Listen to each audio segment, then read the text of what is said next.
Bien-aimés frères et sœurs, vous connaîtrez la vérité et la vérité vous affranchira. Ça, c'est pas moi qui le dis, c'est la Bible qui le dit. Mais moi, je vous dis mieux.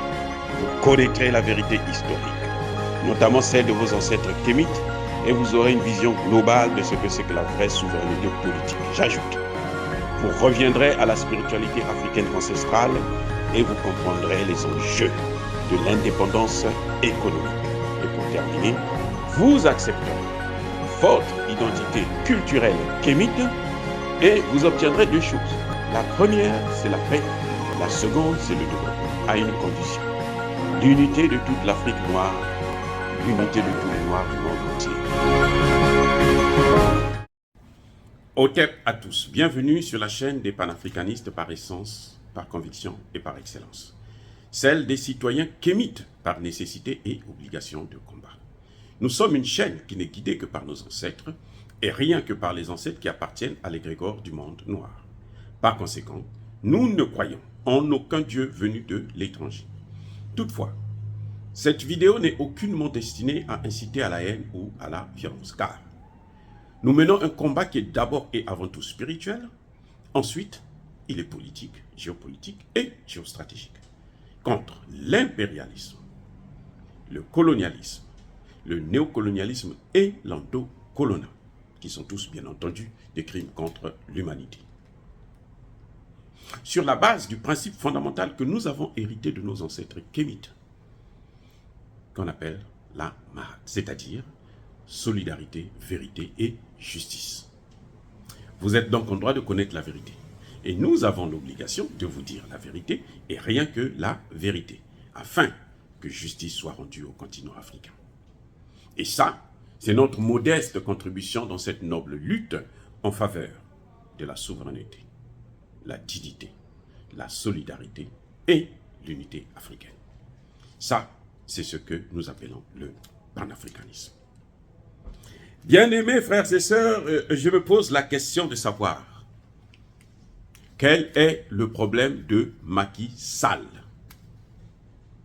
Que veut-il exactement pour l'Afrique, pour le Mali?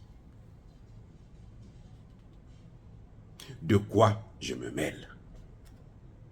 Que cherche Macky Sall? Pourquoi tient-il à protéger Emmanuel Macron et la France au niveau du Conseil de sécurité?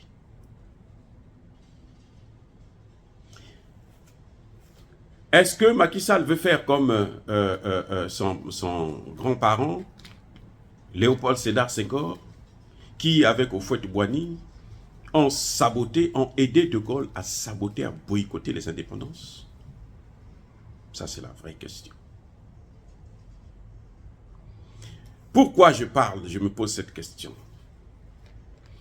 Vous êtes sans l'oublier qu'il y a à peine, depuis le 15 août dernier, le gouvernement malien, par la voix du ministre des Affaires étrangères, Abdoulaye Diop, le grand ministre des Affaires étrangères, le grand diplomate africain, qui doit être certainement le meilleur diplomate du moment, ou même de tous les temps en Afrique, il a porté plainte contre la France au niveau du Conseil de sécurité de l'ONU pour deux faits.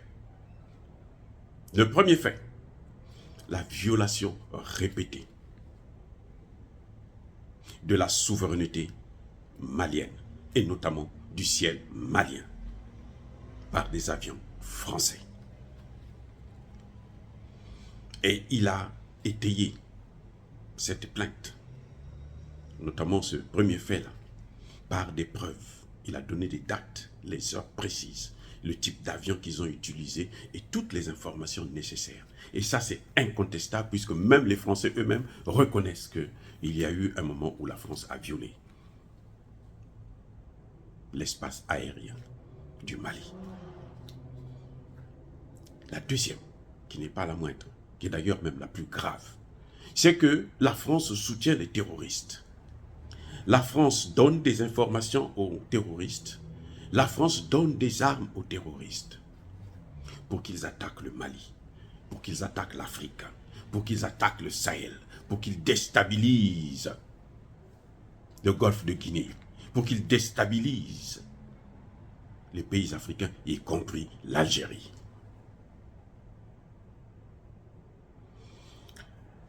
Et le Mali a demandé une réunion d'urgence du Conseil de sécurité de l'ONU afin qu'il puisse examiner les preuves. Parce que sur le deuxième point, le ministre a pris soin de ne pas donner les preuves déjà, puisque ça devait faire débat. Non, il a dit ça, lors de la réunion, je veux mettre la France au pied du mur.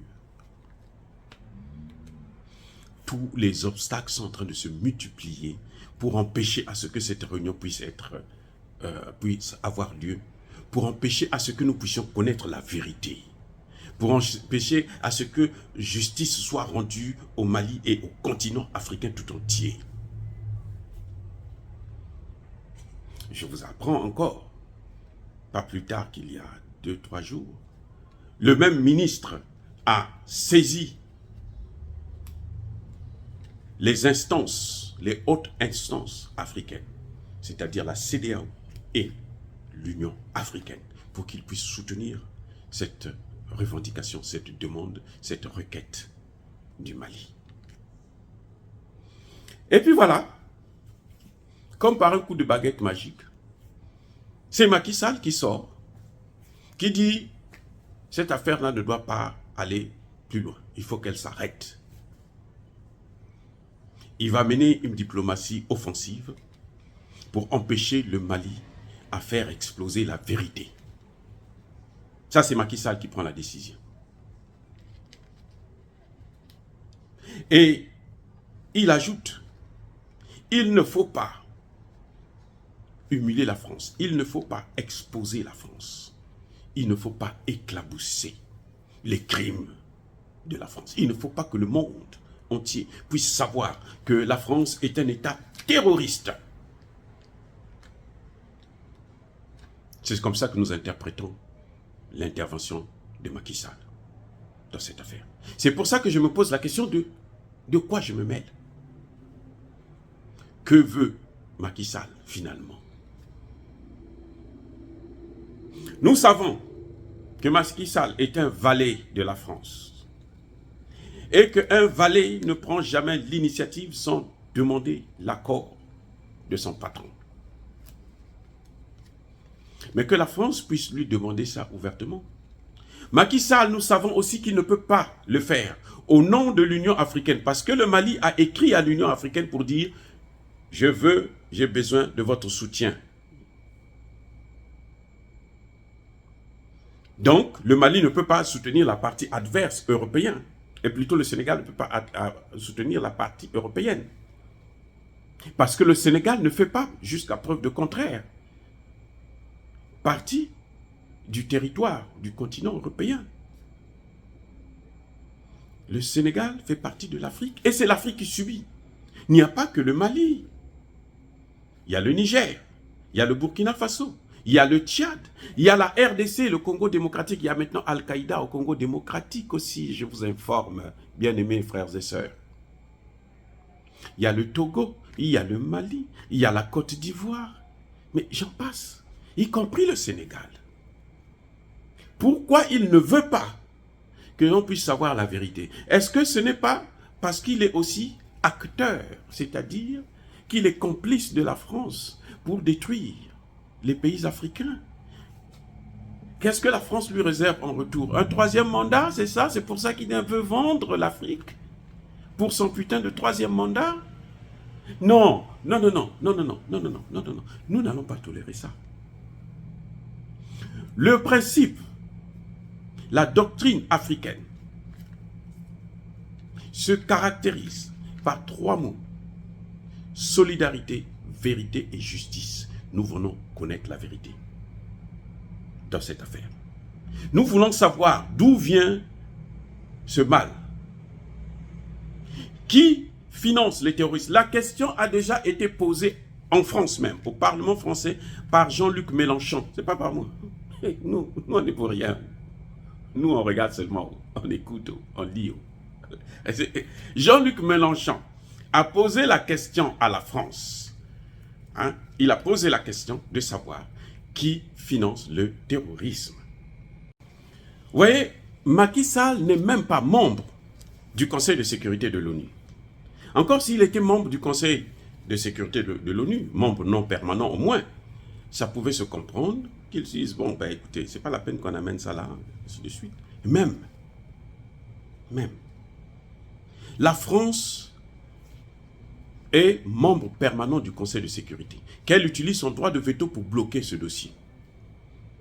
C'est peut-être pour ça que ce dossier est en train d'obtenir tous les obstacles possibles, parce que le Mali avait demandé une réunion d'urgence. Et jusqu'à présent, on n'a pas eu vent. Bientôt 2 semaines de la réponse du Conseil de sécurité. Ne serait-ce de la recevabilité de la plainte. Donc, il y a des pressions. Il y a un travail souterrain que la France est en train de faire. Nous savons aussi que la France est allée demander au Mali, à l'Algérie, au président algérien, d'intervenir pour solliciter le Mali afin qu'il puisse retirer sa plainte. Mais ce n'est pas ce que nous voulons. La jeunesse africaine ne veut pas de ça. Monsieur Macky Sall, que vous soyez content ou pas, la jeunesse africaine va aller jusqu'au bout. Nous, ce que nous voulons, c'est la vérité, c'est tout. Si le Mali n'a pas de preuves, nous reconnaissons, nous allons reconnaître notre tort et nous allons assumer. Parce qu'on le sait de toutes les façons, que le Conseil de sécurité, si le Mali n'a pas de preuves tangibles, le Conseil de sécurité ne va pas laisser passer une affaire comme ça. Il va détruire la Libye. Mais nous savons que le Mali a des preuves. C'est aussi simple de le comprendre. Puisque c'est la France qui a détruit la Libye avec ses partenaires. Eh oui, c'est la France qui a détruit la Libye. Déjà, ce fait-là seulement suffit pour condamner la France. Un seul fait suffit pour condamner la France. Sans compter que la France s'est permis de bombarder même des populations civiles. Mais elle a fait des massacres. Ce n'est pas Macky Sall qui pleure les morts.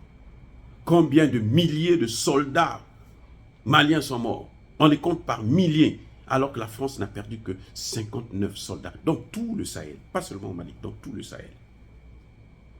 Et pendant combien d'années? Pendant 9 ans. Et lorsqu'on apprend que parmi ces soldats-là, certains sont assassinés par les Français eux-mêmes pour justifier leur combat contre les djihadistes qui sont leurs partenaires dans la destruction et la déstabilisation des pays africains. On se pose des questions. Pourquoi le Sénégal veut se mouiller dans une affaire qui ne le concerne pas? On a même l'impression que les 49 soldats ivoiriens qui ont été arrêtés au Mali, les mercenaires, ça, nous savons que la Côte d'Ivoire, nous avons critiqué, nous critiquons Alassane Ouattara, c'est notre père. Nous avons le droit de le critiquer, tant pis pour ce qu'il pense ou ce que les gens vont penser. C'est notre père. Nous avons le droit de le critiquer parce que ce qu'il fait, ce n'est pas bien pour nous. On le lui dit. Mais nous savons aussi que quelles que soient les critiques que nous pouvons avoir à l'égard d'Alassane Ouattara, il ne peut pas prendre l'initiative seul d'envoyer autant de soldats pour aller déstabiliser le Mali. Ce n'est pas possible. Il y a quelqu'un derrière. Et cette personne, ça ne peut être que la France. Au premier chef, c'est la France. Qui après amène Takuba, après amène les États-Unis, après amène tout le monde. Donc voilà, monsieur Macky Sall, si le pouvoir vous monte sur la tête là, démissionnez. Nous avons déjà un remplaçant. Monsieur Sonko, il est prêt. Il a été préparé, il est prêt. C'est un panafricaniste, il est prêt à assumer ses responsabilités. Si vous ne pouvez pas, démissionner. Ce n'est pas la peine d'humilier l'Algérie, et plutôt le Sénégal, en ce net moment. C'est trop. Vous avez passé déjà plus de 10 ans au pouvoir. Vous n'avez pas besoin d'humilier ce pays qui vous a fait confiance. En vous comportant ainsi, vous voulez vous mêler, vous voulez protéger la France dans les crimes qu'elle est en train de commettre en Afrique. Vous voyez, ils ont envoyé des journalistes venir dire que non, les Africains, ils délirent. Ils sont tous devenus fous. On nous traite de fous. Et nous voulons prouver à ces gens-là que nous ne sommes pas fous. Que Abdoulaye Diop n'est pas fou du tout. Et que c'est l'un des meilleurs que nous avons actuellement. C'est ça notre objectif à nous. Et si vous n'êtes pas avec nous, c'est que vous êtes contre nous, c'est que vous êtes contre l'Afrique. Et nous allons vous traiter comme tel. Jusqu'à preuve de contraire.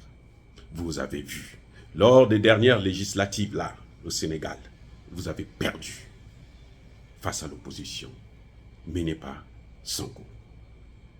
Pourquoi? C'est à cause de votre comportement là. Vous êtes plus français que sénégalais. Vous pouvez déjà, j'espère que vous avez déjà construit au Sénégal, et plutôt en France, ou j'espère que vous avez déjà acheté, ou Macron a déjà réservé un château pour vous là-bas. Parce qu'avec ce comportement, nous ne voulons même pas vous voir en Afrique. Les endocollants, on n'en veut plus. Nous combattons les endocollants. Dire cela, c'est inciter à la haine ou à la violence. Non. Nous voulons la vérité. L'Afrique souffre trop. L'Afrique pleure beaucoup à cause du terrorisme. Et l'Afrique est envahie par des terroristes. Nous voulons savoir qui les aide, qui leur donne des armes. Puisque ces terroristes, non, ils n'ont pas d'État. Même si on sait qu'il y a le Qatar, il y a l'Arabie Saoudite qui les soutient et autres. Mais le Qatar et l'Arabie Saoudite, il y a un bémol, c'est qu'ils ne fabriquent pas des armes. Donc c'est les armes que le Qatar leur donne, l'argent que le Qatar donne, ça vient de quelque part. Lorsqu'ils utilisent le franc CFA, ça vient de quelque part. Et ce quelque part là, c'est ce que nous voulons savoir. La vérité, rien que la vérité. Je persiste, je signe. J'assume, j'ai dit.